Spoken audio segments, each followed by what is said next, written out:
დღევანდელი განხილვის თემაა ინფორმაციის გადაცემის ფიზიკური დონე, კერძოდ სერიული ანუ მიმდევრობითი ინტერფეისების ევოლუცია. თანამედროვე ციფრულ სამყაროში ჩვენ მიჩვეული ვართ მონაცემების მყისიერ გაცვლას, თუმცა ამ სიმარტივის მიღმა დგას საინჟინრო გადაწყვეტილებების გრძელი გზა. ჩვენ განვიხილავთ, თუ როგორ გადავედით 90-იანების ინდუსტრიული სტანდარტებიდან, როგორიცაა კომპორტი, დღევანდელ უნივერსალურ USB სალტემდე. დავიწყოთ კომპორტით, რომელიც ცნობილია როგორც RS-232. ეს არის სერიული ინტერფეისი, სადაც მონაცემები გადაიცემა ბიტების თანმიმდევრული ნაკადით, ერთი ხაზის საშუალებით. მისი მთავარი საინჟინრო მახასიათებელია ძაბვის მაღალი დონე, +-15 ვოლტი. რატომ იყო ეს საჭირო? იმ პერიოდში, როდესაც დაცული კაბელები ნაკლებად ხელმისაწვდომი იყო, ასეთი მაღალი ვოლტაჟი უზრუნველყოფდა სიგნალის სიმტკიცეს ხმაურიან გარემოში, მაგალითად ქარხნებში. თუმცა სისტემა იყო ასინქრონული. ეს ნიშნავს, რომ ორივე მოწყობილობას მკაცრად უნდა სცოდნოდა ერთმანეთის სიჩქარე, იგივე ბოდრეიტი. ამასთან RS-232-ს აქვს შეზღუდვა სიგრძეში და მონაცემთა ნაკადის სტრუქტურაში, რაც მას თანამედროვე სისტემებისთვის მოუხერხებელს ხდის. აქვე განვიხილოთ ტექნიკური ნიუანსი, რატომ გამოიყენება კომპორტი ფისკალურ აპარატებსა და პოსტერმინალებში. მთავარი მიზეზი არის აპარატურული საიმედოობა. როდესაც სავაჭრო ოპერაცია ხდება, სისტემას არ აქვს უფლება გადაიტვირთოს ან დაკარგოს დრაივერის კავშირი. კომპორტი უზრუნველყოფს პირდაპირ წვდომას აპარატურულ დონეზე.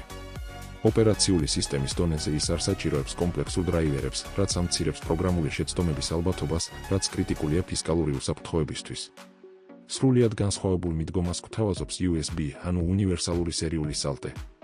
აქ ჩვენ ვხედავთ დიფერენციალურ სიგნალიზაციას. ინფორმაცია გადაიცემა ორი ხაზით, D+-ით და D-ით.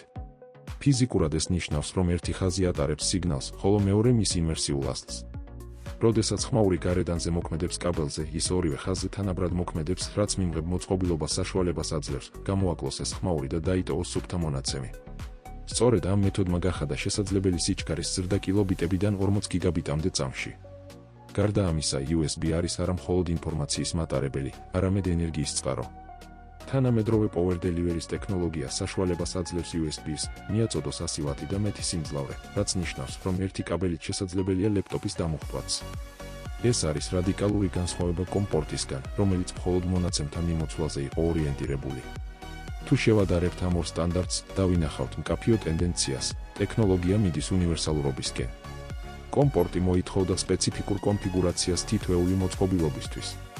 USB კი არის plug and play სისტემა, რომელიც დინამიურად ცნობს მოწყობილობის საჭიროებებს.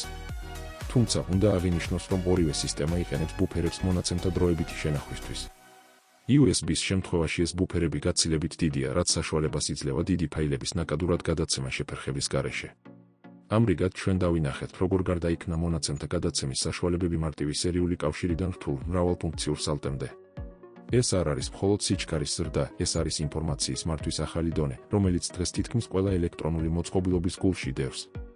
მომავალ ლექციაზე ჩვენ განვიხილავთ ოპტიკურ ბოჭკოვან კავშირებს, რომლებიც იყენებენ სინათლის იმპულსებს ელექტრული სიგნალების ნაცვლად,